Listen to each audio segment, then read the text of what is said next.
திருச்சிற்றம்பலம். அபிராமி அந்தாதி. நாயகி நான்முகி நாராயணி கை நளின பஞ்ச சாயகி சாம்பவி சங்கரி சாமணை சாலினச்சு வாயகி மாலினி வாராகி சூலினி மாதங்கி என்றாயகி ஆதியுடையாள் சரணமர நமக்கே ஆதியுடையாள் சரணமர நமக்கே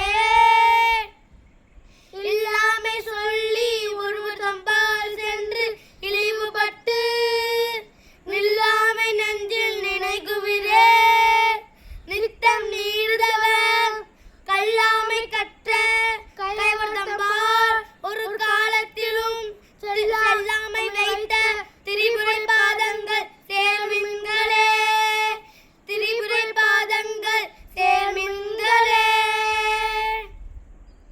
கலையாத கல்வியும் குறையாத வயதும் ஓர் கபடு வாராத நட்பும் கன்றாத வளமையும் குன்றாத எளிமையும் கழுப்பில் இல்லாத உடலும் சலியாத மனமும் அன்பகலாத மனைவியும் தவறாத சந்தானமும் தாழாத கீர்த்தியும் மாறாத வார்த்தையும் தடைகள் வாராத கொடையும் தொலையாத மிதியமும் கோணாத கோளொரு துன்பமில்லாத வாழ்வும் துய்யனின் பாதத்தில் அன்பும் உதவி பெரிய தொண்டரோடு கூட்டு கண்டார்.